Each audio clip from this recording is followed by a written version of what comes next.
هم مسجد و هم کعبه و هم قبله بهانه است. دقت بکنی نور خدا داخل خانه است.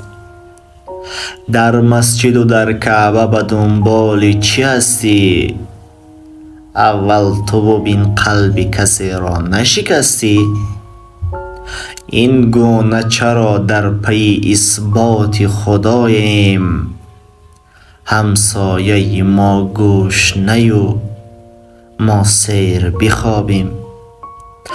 در خلقت ما راز معمای خدا چیست؟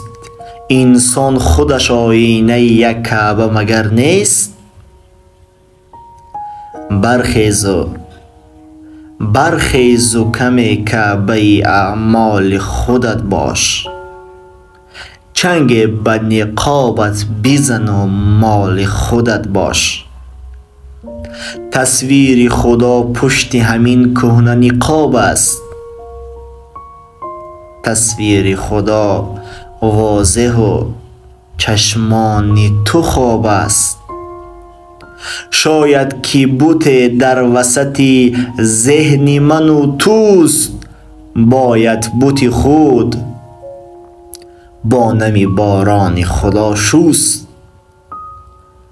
گویی که خدا در بدن و در تن ما است، نزدیکتر از خون و رگ گردن ما است.